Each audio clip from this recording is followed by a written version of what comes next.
នៅក្នុងវីដេអូនេះយើងបានឃើញពីការប្រកួតរបស់ Special Week របស់យើងជាមួយនឹងអ្នកប្រកួតដទៃទៀតថាតើ Special Week របស់យើងឈ្នះឬក៏ចាញ់ហើយមិនត្រឹមតែប៉ុណ្្នឹងទេគឺយើងបានដឹងដំណឹងអំពីការប្រកួតថ្មីដែលនឹងមកដល់សម្រាប់ Suzuka ផងដែរអញ្ចឹងបើសិនជាចង់ដឹងថាតើសាច់រឿងនៅពេលនឹងវារន្ធត់យ៉ាងណាអញ្ចឹងទៅតាមណាទាំងអស់គ្នាបើតាមសាច់រឿងមកយើងឃើញ Special Week របស់យើងនឹងគឺកំពុងតែ ហ្វឹកហាត់តែការហ្វឹកហាត់របស់គាត់នឹងគឺហ្វឹកហាត់តែឯងទេហើយការហ្វឹកហាត់នេះដែរមើលទៅដូចជារៀងស្វិតស្វាញខ្លាំងមើលដូចមានការតាំងចិត្តផងហើយការហ្វឹកហាត់ហ្នឹងដែរគឺ Special Week របស់យើងនឹងត្រៀមនឹងការប្រកួតនៅខាងមុខចឹងបាននាងព្យាយាមហ្វឹកហាត់ហ្នឹងហេតុផលដែលថានាងហ្វឹកហាត់ដើម្បីការប្រកួតខាងមុខហ្នឹងមួយហើយហេតុផលមួយទៀតហ្នឹងគឺនៅពេលដែលនាងឮភាសានិយាយហើយអ្វីដែលភាសានិយាយមកហ្នឹងគឺពោលពេញទៅដោយភាពស្ដាយក្រោយអញ្ចឹងទៅបាននាងអត់ចង់មានភាពស្ដាយក្រោយដោយភាសាទេបែបព្យាយាមហ្វឹកហាត់ហ្នឹងហើយការហ្វឹកហាត់នេះមើលទៅដូចជាមិនតបានប្រហែលថ្ងៃទេថ្ងៃការប្រកួតហ្នឹងក៏បានមកដល់ផងដែរដែលជាលទ្ធផល Special Week របស់យើងហ្នឹងគឺជាប់លេខ7អត់ចិត្តមែនតើគ្នាយើងហើយកាលពីការប្រកួតមកហ្នឹងគឺសាច់រឿងបង្ហាញអំពីភាសាដែលនាងទៅតែត្រឡប់មកវិញពីការប្រកួតនៅខាងបារាំងហ្នឹងហើយពេលដែលមកដល់ភ្លាមហ្នឹងនឹកឃើញដល់ Special Week បានចាប់ផ្ដើមរត់ទៅលេង Special Week ហើយទៅហ្នឹងទៅលើកទឹកចិត្តមិនដឹងជាលើកទឹកចិត្តឬក៏ពិបាកទឹកចិត្តទេភាសាបាននិយាយថាចេះនាងបានឃើញការប្រកួតរបស់ Special Week ហ្នឹងតាមរយៈទូរទស្សន៍ហើយនាងឃើញហ្នឹងក៏ថានិយាយទៅថាឃើញនឹងទូរទស្សន៍ហើយកុំពិបាកចិត្តអីពីណាគេក៏ជាប់លេងយើងច្រើនចឹងដែរអញ្ចឹងហើយទ្រាំទៅអត់ដឹងជាលើកទឹកចិត្តឬក៏ពិបាកទឹកចិត្តទេមើលឆ្ងាញ់តាមមួយម៉ាត់ចុងក្រោយហ្នឹងថា Special Week ហ្នឹងគឺមើលទៅធំជាងមុនដែរក្នុងន័យចង់និយាយថា Special Week របស់យើងហ្នឹងឡើងគីឡូមែនតែ Master ក្រោយមកហ្នឹងក្រាស់ហ្នឹងក៏បានមកខាត់ភាសាក្នុងគោលបំណងថាខាងគេហ្នឹងកំពុងតែហាត់ចឹងទៅរំខានអត់កើតទេហើយ trainer ក៏បាននិយាយបញ្ជាក់ Special Week ចឹងទៅថាកុំអាខ្វល់រឿងសម្ដីគេនិយាយមិនសំខាន់គឺយើងហ្វឹកហាត់ខ្លួនឯងដែល trainer ក៏បានបញ្ជាក់ទៀតថាការប្រកួតលើកក្រោយរបស់ Special Week ហ្នឹងមានឈ្មោះថា Fall Tenoshu ហើយបន្ទាប់ពីការប្រកួតនឹងឈ្នះនោះគឺ Special Week របស់យើងហ្នឹងមានឱកាសចូលនឹង Japan Cup ម្ដងទៀតហើយដោយសារតែការប្រកួតរបស់ Special Week ហ្នឹងលទ្ធផលវាគួរឲ្យខ្លាចពេកចឹងទៅ trainer ហ្នឹងគាត់ឲ្យយោបល់ឲ្យ Special Week របស់យើងហ្នឹងសម្រាប់មានន័យថាទៅផ្ទះមួយរយៈឲ្យសម្រាប់កាយឲ្យវាស្រួលឲ្យចាំមកវិញបើហ្វឹកហាត់ជុំគ្នាវិញហើយសាច់រឿងក៏កាត់មកដល់ភូមិសុកណារបស់ Special Week របស់យើងហើយចុះពីអតេះភ្លើងមកដូចជាខ្ញុំស្រស់ស្រាយដល់ហើយបញ្ជាក់ទៀតនេះយើងអាហ្នឹងមិនមែនវិសមការលើកាវ៉ាកងអីណាគឺដោយសារតែ trainer ហ្នឹងគាត់ឲ្យយោបល់ Special Week ហ្នឹងសម្រាប់សិនដោយសារតែលទ្ធផលនៃការប្រកួតចុងក្រោយហ្នឹងវាដូចជារៀង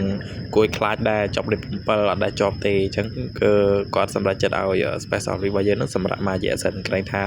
ធូរហើយចាំមកហ្វឹកហាត់វាលទ្ធផលល្អជាងបើដល់ផ្ទះភ្លាមហ្នឹងម្ដាយរបស់ Special Week របស់យើងហ្នឹងចាប់ដាក់ឡានហ្មងគឺហាមមកឲ្យ Special Week របស់យើងនឹងរត់ទេក្នុងហេតុផលថាមកលេងផ្ទះមកសម្រាប់វាមករត់អីណាដែរនិយាយទៅដាក់បំរាមមកឲ្យ Special Week របស់យើងនឹងរត់ផងហើយដោយសារតែ trainer គាត់ប្រហែលតាក់ទងមកម្ដាយ Special Week ចឹងទៅបានពួកគេទាំងពីរនាក់ហ្នឹងcombo គ្នាអញ្ចឹងកាត់មកកាន់តួអង្គផៃអូយើងឯនេះវិញយើងឃើញថានាងហ្នឹងបានណាត់ជួបជាមួយនឹង President នៃសាលាហើយដោយសារតែពីរនាក់ហ្នឹងស្និទ្ធគ្នានិយាយទៅរូដូហ្នឹងគាត់មកហ្នឹងដោយសារតែថៃអូហ្នឹងគាត់ណាត់ជួបហើយគាត់ឆ្ងល់ថាមកជួបហ្នឹងមកជួបដោយសារអីមានរឿងអីបែរទៅពេលទៅថៃអូគាត់ក៏និយាយបងគាត់និយាយថាបទចម្រៀងដែលរូដូគាត់ច្រៀងហ្នឹងគឺគាត់បានធ្វើជាចង្វាក់រាំចេញហើយអញ្ចឹងគាត់ចង់បង្ហាញឥឡូវយើងក៏លេចមកមើល Suzuka វិញគឺថាឃើញ Suzuka កំពុងតែហ្វឹកហាត់រត់ឥឡូវគឺរត់បាន smooth ជាងមុនច្រើនដែរគឺមានន័យថារបួសដែល Suzuka មានពីមុនហ្នឹងមើលទៅដូចជាហើយតែមកស្ទុំហ្នឹងឃើញ trainer ហ្នឹងគាត់រត់មកហើយរត់នេះរត់ដូចជាអស់ខ្យល់ហើយបែរមានដំណឹងអីពិសេសគាត់មកហ្នឹងគាត់និយាយថាការប្រកួតដែលមានឈ្មោះថា Open Special ហ្នឹងគឺនឹងធ្វើការប្រកួតនៅរយៈពេល1ខែកន្លះទៀតហើយការប្រកួតនឹងដែរគឺជាការ comeback របស់ Suzuka មានន័យថាគឺជាការប្រឡងសងរបស់ Suzuka និយាយតែដំណើរហ្នឹងអត់មានណាគេតន់អណោនទេអញ្ចឹងហើយបាន trainer គាត់ប្រាប់ថាមិនតន់ដើរប្រាប់គេទេហើយຕົកជាសម្ងាត់សិនអញ្ចឹងណាហើយដល់ពេល goal ship របស់យើងហ្នឹងគាត់ថាគាត់អត់ប្រាប់ណាគេទេអត់អីទេគាត់អត់ប្រាប់ណាគេទេហើយរត់ទៅទិញពាក្យហ្នឹងហ្មងអត់អីទេវាបញ្ហាទេគាត់ប្រាប់ណាគេទេសង្ស័យតែរឿងហ្នឹងបែកធ្លាយអីហើយ trainer គាត់ក៏បានមកបញ្ជាក់ Suzuka ដែរថាគួរតែដឹងរឿងអ្វីដែលខ្លួនឯងគួរតែធ្វើហើយអញ្ចឹងគឺចាប់ផ្ដើមព្យាយាមធ្វើឲ្យកាន់តែល្អដោយសារតែនេះគឺជាការប្រឡងសងអញ្ចឹងហើយគឺសមត្ថភាពរបស់យើងហ្នឹងគឺនឹងបញ្ចេញនឹងការប្រកួតហ្នឹងហើយគួរបញ្ជាក់ម្ដងទៀតការប្រកួតរបស់ Suzuka ហ្នឹងគឺបន្ទាប់ពីការប្រកួតរបស់ Special Week អញ្ចឹងមានន័យថា Special Week ហើយ Suzuka ហើយបើសិនជា Special Week របស់យើងហ្នឹងគាត់ឈ្នះនៅការប្រកួតដែលគាត់ត្រៀមនឹងប្រកួតនេះអញ្ចឹងគាត់នឹងមានភាគរយច្រើនក្នុងការប្រកួតនៅ Japan Cup ម្ដងទៀត ចឹងមានន័យថា Space Service របស់យើងនឹងមានការប្រកួត2ដងមកមើល Space Service របស់យើងវិញអាឡ័យតែអត់សប្បាយចិត្តនឹងបានរត់ហ្នឹងក៏ឃើញបន្ទប់មួយដែលជាបន្ទប់សំណែនណាហើយម្ដាយចិញ្ចឹមរបស់ Space Service របស់យើងនឹងហៅមកហូបបាយតែអត់ទាន់ឃើញមកទេក៏កន្លែងឃើញ Space Service របស់យើងនឹងគឺកំពុងតែមើលនៅកន្លែងហ្នឹងគឺជាកន្លែងសែនគឺជាកន្លែងដែលម្ដាយបង្កើតរបស់ Space Service យើងស្លាប់សូមលឹកសាច់រឿងម្ដងទៀត Space Service ហ្នឹងគឺមានម្ដាយ2ម្ដាយបង្កើតហ្នឹងគឺស្លាប់តាំងពីពេលនាងកើតមកម្លេះហើយម្ដាយចិញ្ចឹមហ្នឹងប្រៀបដូចជាមិត្តភក្តិរបស់ម្ដាយបង្កើតរបស់ Space Service ចឹងហើយគាត់ចិញ្ចឹម3បាច់ Space Service របស់យើងហ្នឹងដូចកូនបង្កើតចឹងហើយគាត់ក៏និយាយដែរថាសមុទ្រដែល Space Service ផ្ញើមកទាំងប្រមាណហ្នឹងគាត់ក៏បានអានហើយដែរហើយដល់ពេលគាត់អានហើយចឹងទៅគឺគាត់ដាក់ទៅកន្លែងសែនដើម្បីឲ្យម្ដាយចិញ្ចឹមរបស់ Space Service ហ្នឹងគឺគាត់អានដែរដើម្បីដឹងពីសុខទុក្ខ Space Service របស់យើងម្ដាយចិញ្ចឹមរបស់ Space Service ហ្នឹងក៏រំលឹកទៀតថាថ្ងៃដែល Space Service របស់យើងនឹងឡើងទៅទីក្រុងគាត់ក៏បានទៅសេពផ្លាកមួយស្រែកខ្លាំងៗបងស្រែកលើកទឹកចិត្តនៅក្នុងអាទិភ្លើស្រែកថាSpace Service ហ្នឹងគឺនឹងខ្លាយទៅជាអ្នករត់ដល់បណ្ដាំងដ៏ល្អមួយចឹងមិនយូរប្រហែលផង Space Service របស់យើងហ្នឹងគឺទទួលបានការខលពី Suzuka ហើយដំណឹងហ្នឹងគឺជាដំណឹងដែលការប្រកួតរបស់ Suzuka ហ្នឹង comeback ផងដែរហើយគាត់ដែលលើដំណឹងហ្នឹងភ្លាម Space Service របស់យើងរៀងសប្បាយចិត្តដែរហ្នឹងព្រោះបានឃើញ Suzuka ហ្នឹងរត់ម្ដងទៀតហើយបើយើងក៏លេចទៅមើលសមាជិកនៅក្នុង Team Speaker ឃើញថាសមាជិកផ្សេងៗហ្នឹងគឺមានជ័យជំនះរៀងច្រើនដែរគឺនិយាយទៅក្រៅពី Suzuka និង Space Service គឺឈ្នះទាំងអស់ហ្មងអញ្ចឹងមានន័យថា Team Speaker ឥឡូវគឺអភិវឌ្ឍរៀងច្រើនគួរសមដែរកន្លែងមកដល់ពេលយប់ហ្នឹងយើងឃើញថា Space Service របស់យើងហ្នឹងគឺកំពុងតែនិយាយតែឯងនិយាយទៅសារតែទៅនឹង Suzuka ណាហើយដល់ពេលនិយាយបានតែមួយផ្លែទេម្ដាយរបស់ខ្លួនហ្នឹងក៏បានមកដល់ហើយក៏បានសួរនាំនិយាយគ្នាលេងមកស្ទុះទៅអំឡុងពេលនិយាយគ្នាហ្នឹងគឺថាម្ដាយចិញ្ចឹមរបស់ Space Service ហ្នឹងមានពាក្យលើកទឹកចិត្តទៅកាន់ Space Service ច្រើនមែនតែនមិនថាតែពីក្នុងចិត្តមិនថាតែ tip នឹងការរត់គឺថាមានច្រើនគូសំដែរដល់ពេលនិយាយគ្នាបានមកផ្លែគឺឲ្យកាដូមួយហើយកាដូហ្នឹងគឺដូចជាអ្នកគ្នាយើងគឺខ្ញុំអត់ស្គាល់ឈ្មោះទេហើយខ្ញុំធ្លាប់ឃើញតែដូចជាផ្លេចឈ្មោះបាត់ហើយនៅក្នុងហ្នឹងគឺមានពាក្យសច្ចាថាខ្លាចទៅជាអ្នករត់បណ្ដាំងដ៏ល្អជាងគេបំផុតដល់ពេលនិយាយគ្នាលេងមកស្ទុះទៅដោយសារតែ Space Service របស់យើងហ្នឹងគឺរំភើបខ្លាំងពេកណាក៏សុំការអនុញ្ញាតពីអ្នកម្ដាយធ្វើការរត់ហើយអ្នកម្ដាយក៏ប្រាប់ទៅថារត់ហ្នឹងរត់ឲ្យអស់រត់ឲ្យចេញពីបេះដូងហើយមិនតាន់មកប្រហែលថ្ងៃផង Space Service របស់យើងហ្នឹងគឺបានធ្វើការត្រឡប់មកវិញហើយនឹងការហ្វឹកហាត់តទៀតដើម្បីធ្វើការប្រកួតណាហើយការហ្វឹកហាត់នេះដែរហ្នឹងគឺដូចការហ្វឹកហាត់នៅដើមសាច់រឿងទេដើមសាច់រឿងហ្នឹង Space Service របស់យើងហ្នឹងគឺហ្វឹកហាត់ដែរក៏ប៉ុន្តែគិតតែខ្លួនឯងទេដល់ពេលសានេះគឺហ្វឹកហាត់អីគឺបានជំនួយពីក្រុមហើយមានបញ្ជាពី trainer ទៀតអញ្ចឹងធ្វើឲ្យការហ្វឹកហាត់ហ្នឹងគឺវារៀងរលូននិងបានផលផងដែរថ្ងៃនៃការប្រកួតហ្នឹងក៏ចិត្តមកដល់ដែរហើយនេះគឺជាយប់មុននឹងការប្រកួតហ្នឹង Space Service របស់យើងហ្នឹងក៏បាននិយាយលេងជាមួយ Suzuka អញ្ចឹងទៅនឹងអួតប្រាប់ថានេះគឺជាកាដូដែលម្ដាយខ្លួនឲ្យអញ្ចឹងណាហើយពួកគេទាំងពីរហ្នឹងគឺនិយាយគ្នាលេងធម្មតាទេក៏ប៉ុន្តែនិយាយបានមកស្ទុះហ្នឹងគឺចូលទៅដល់ការសន្យាមួយដោយសារតែពួកគេទាំងពីរហ្នឹងគឺមានគោលបំណងរៀងខ្លួនអញ្ចឹងហើយក៏ព្យាយាមសន្យាជាមួយគ្នានិយាយទៅដាក់ពាក្យសន្យាស្បត់មួយគ្នាហ្មងថាត្រូវតែឈ្នះក្នុងការប្រកួតហ្នឹងណ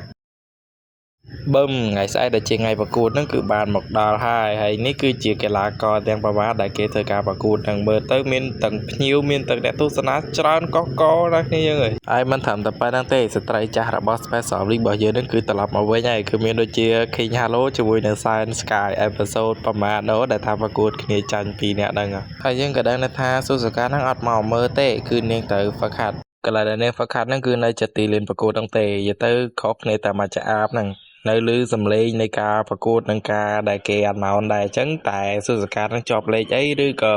៏មានបញ្ហាអីក៏ Suzuka នឹងបានលឺដល់ដែរដោយសារតែគណៈកម្មការគេនិយាយលឺដល់ Suzuka ដែរអញ្ចឹងណាអ្នកប្រកួតទាំងអស់ហ្នឹងក៏ចូលនៅក្នុងត្រង់ដើម្បីត្រៀមរត់អញ្ចឹងទៅបឹមគាត់នៅទ្វារបើកភ្លេងទាំងអស់គ្នាហ្នឹងក៏រត់ទៅកាន់ទិសដៅរៀងៗខ្លួននៅ Space Service របស់យើងហ្នឹងគឺដំណើរហ្នឹងអត់នៅក្រោយគេទេនៅរៀងកណ្ដាលគេអញ្ចឹងមានន័យថ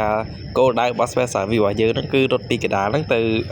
ចូលទៅខាងមុខគេណានៅកណ្ដាលតាមបានប្រហែលផងក៏ដល់ក្រោយគេបាត់ហើយនិយាយទៅគេថា Space Service របស់យើងហ្នឹងគឺនៅក្រោយគេបច្ចុប្បន្ន Space Service របស់យើងនៅក្រោយគេហ្មងនិយាយទៅនៅលេខ7ដូចតែការប្រកួតលើកមុនដែរហើយការរត់នេះគឺមិនតន់នឹងដល់ពាក់កណ្ដាលទេ Space Service របស់យើងហ្នឹងក៏មិនតន់ជីចេញក្បាច់អីណាណីដែរគឺនៅតែរត់ក្រោយគេឡើយទេកន្លែងមកមើល Suzuka ណាវិញគឺកំពុងតែរត់ហ្វឹកហាត់ដែលចាត់ទុកថា Space Service ហ្នឹងគឺកំពុងតែតាមខ្លួនចំណែកឯ Space Service ហ្នឹងក៏ដូចគ្នាដែរឥឡូវហ្នឹងការរត់បណ្ណាហ្នឹងគឺមកដល់ជ្រុងទី4ហើយគឺអត់តន់មានណាគេបាពីណាគេនៅឡើយទេគឺអ្នកដែលនាំមុខហ្នឹងដូចជាអ្នកធម្មតាទេ King Halo គឺនៅចិត្តមុខគេឯងដូចជានៅលេខ3នេះយើង Science Sky គឺចាប់ផ្ដើមចេញក្បាច់អី ចំណែក special របស់យើងនឹងរៀងភ័យដែរដោយសារតែខ្លួនឯងនៅក្រោយគេហើយគេនៅមុខចឹងរៀងពិបាកវ៉ាណាក៏ចាំនឹងអ្នកម្ដាយដែលគាត់ប្រាប់ថារត់ហ្នឹងគឺរត់ឲ្យអស់រត់ឲ្យចេញពីបេះដូងដល់ពេលអញ្ចឹងគឺជាពេលដែល special របស់យើងនឹងចេញក្បាច់ហើយគាត់ចេញក្បាច់ភ្លាមហ្នឹងគឺតាមចតន Science Sky បាទហ្នឹងហើយតែមក play ទេបាទដៃ Science Sky បាទ Science Sky គាត់នៅតែគិតថាគាត់អាចនឹងឈ្នះ special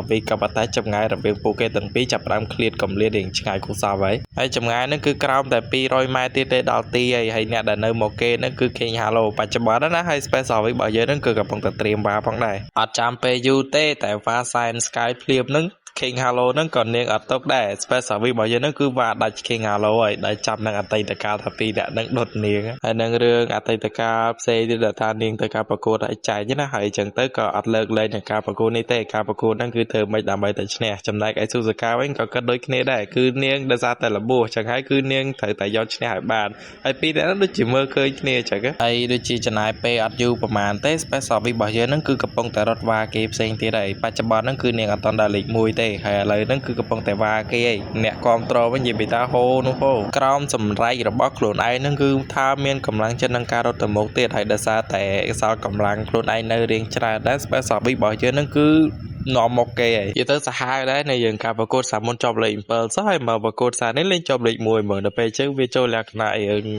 សាហាវគួរសមដែរដែលជាលទ្ធផលអ្នកគ្នាក៏អាចទាយដឹងដែរថា special របស់យើងហ្នឹងគឺជាប់លេខ1គឺជាអ្នកនាំមកគេចំណែកឯ Science Sky King Halo វិញគឺនៅលេខប្រមាណណានៃហើយការប្រកួតហ្នឹងដូចយើងដឹងអញ្ចឹងលទ្ធផលជាអ្នកឈ្នះគឺជា special week ចំណែកឯ Suzuka វិញគឺថាប្រកួតនៅ episode ក្រោយទៀតអញ្ចឹងបើសិនជាអ្នកគ្នាចង់តាមដានតទៀតណាកុំភ្លេច subscribe ចុច like ផងហើយបើសិនជាឃើញកំហុសខ្ញុំនៅក្នុងវីដេអូហ្នឹងកុំភ្លេច comment ប្រាប់ផងដោយសារតែខ្ញុំអ្នកថ្មីទេអញ្ចឹងហើយក៏